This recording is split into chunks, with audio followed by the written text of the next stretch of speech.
Welcome to Telangana rising news. Party కోసం అంకిత భావంతో నిరంతరం పనిచేసిన నాయకులకు మరి వెంటనే నామినేటెడ్ పదవులు ఇవ్వాలని రాష్ట్ర కాంగ్రెస్ ప్రజాప్రభుత్వం నిర్ణయించింది. ముఖ్యమంత్రి రేవంత్ రెడ్డి గారి నివాసంలో ఏఐసీసీ ఇన్ఛార్జి మీనాక్షి నటరాజన్ గారు, PCC chief MLC Mahesh Kumar Goud గారు ఈ విషయంపై సుదీర్ఘంగా చర్చించారు. తాజా రాజకీయ పరిణామాలు, పెండింగ్ లో ఉన్న నామినేటెడ్ పిసిసి పదవుల భర్తీపై ఎక్కువగా చర్చ జరిగినట్లు తెలుస్తుంది. మహిళా రిజర్వేషన్లు, పునర్విభజన బిల్లుల ఆమోదానికి భాజపా అనుసరిస్తున్న వైఖరి సరిగా లేదని ఈ సమావేశంలో పాల్గొన్న నేతలు అభిప్రాయపడ్డారు.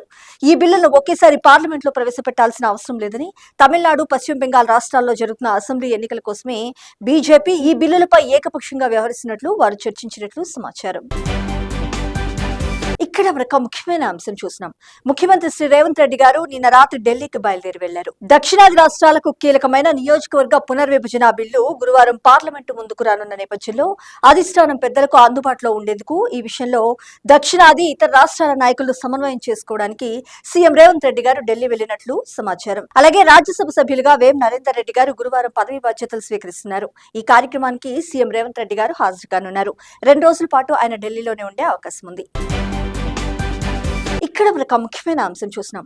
డీలిమిటేషన్ తో ఓబీసీల వాటా చోరీ, దొడ్డిదారిలో అధికారాన్ని సుస్థిరం చేసుకునే యత్నం అంటూ కాంగ్రెస్ పార్టీ అగ్రనేత గౌరవశ్రీ రాహుల్ గాంధీ గారు నిప్పులు చెరిగారు. మహిళా రిజర్వేషన్ చట్టానికి సవరణలు చేస్తున్నామనే ముసుగులో ఓబీసీల హిస్సా వాటాను చోరీ చేసే కుట్ర జరుగుతుందని కాంగ్రెస్ పార్టీ అగ్రనేత, లోక్సభ ప్రతిపక్ష నాయకులు గౌరవశ్రీ రాహుల్ గాంధీ గారు తీవ్రంగా ధ్వజమెత్తారు. డీలిమిటేషన్ ద్వారా అధికారాన్ని సుస్థిరం చేసుకోవాలని, కేంద్రీకరించాలనే లక్ష్యంతో ప్రధాని నరేంద్ర మోడీ, కేంద్ర ప్రభుత్వం వక్ర మార్గంలో ముందుకు సాగుతున్నట్లు వారు విమర్శించారు.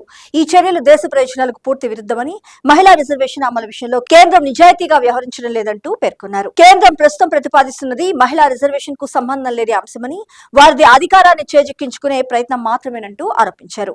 డీలిమిటేషన్, గెరీమాండరింగ్ ద్వారా అధికారాన్ని శాశ్వతంగా సుస్థిరం చేసుకునేందుకు దేశ ప్రజా వ్యతిరేక చర్యలకు పాల్పడుతున్నారని మండిపడ్డారు కాంగ్రెస్ పార్టీ అగ్రనేత గౌరవశ్రీ రాహుల్ గాంధీ గారు. ఇక్కడ మనకు ముఖ్యమైన అంశం చూసినాం. తెలంగాణ ప్రజా ప్రభుత్వం పర్యాటక రంగానికి పెద్దపీట వేస్తుంది. రాష్ట్రంలోని అరుదైన, అందమైన ప్రాంతాలను ప్రపంచానికి పరిచయం చేసేందుకు కృషి చేస్తుందని డిప్యూటీ సీఎం మల్లు భట్టి విక్రమార్క గారు పేర్కొన్నారు. ఖమ్మం జిల్లా పెనుబల్లి మండలం కనకగిరి గుట్టల్లోని పులిగుండాల ఎకో టూరిజం ప్రాజెక్టును మంత్రి పొంగులేటి శ్రీనివాసరెడ్డి గారు, ఎమ్మెల్యే మట్టా రాగమయ్యతో కలిసి డిప్యూటీ సీఎం మల్లు భట్టి విక్రమార్క గారు నిన్న ప్రారంభించారు. పులిగుండాల్లో కాటేజీలు, బోటింగ్, వాటర్ ఫాల్స్, జంగిల్ సఫారీలకు ప్రారంభోత్సవం చేశారు. ఇక్కడ మరొక ముఖ్యమైన అంశం చూసినాం. హైదరాబాద్ లో మరొక కొత్త జేసీసీ గ్లోబల్ క్యాపబిలిటీ సెంటర్ ఏర్పాటైంది. అమెరికా కేంద్రంగా కార్యకలాపాలు సాగిస్తున్న వెల్త్ మేనేజ్మెంట్ దిగ్గజం ఫార్చ్యూన్ 500 కంపెనీస్ లో ఒకటైన ఎల్పీఎల్ ఫైనాన్షియల్ సంస్థ బుధవారం హైదరాబాద్ నానక్రామ్గూడలోని ప్రెస్టీజియస్ స్కై టెక్ లో 3 లక్షల చదరపు అడుగుల్లో తన జేసీసీని లాంఛనంగా ప్రారంభించింది. ఈ సమావేశానికి రాష్ట్ర ఐటీ పరిశ్రమల శాఖ మంత్రి దుద్దిళ్ల శ్రీధర్బాబు గారు వర్చువల్ గా హాజరయ్యారు. ఇక్కడ మనకు ముఖ్యమైన అంశం చూసినాం.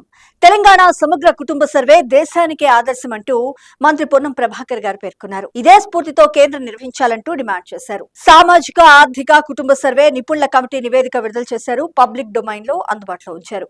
అసెంబ్లీలో చర్చించాక భవిష్యత్ కార్యాచరణపై నిర్ణయం తీసుకుంటామంటూ మంత్రి పొన్నం ప్రభాకర్ గారు వెల్లడించారు. సంఖ్యాబలంతో పునర్విభజన, మహిళా బిల్లు పెడుతున్నారని కేంద్రంపై తీవ్రంగా ధ్వజమెత్తారు మంత్రి పొన్నం ప్రభాకర్ గారు.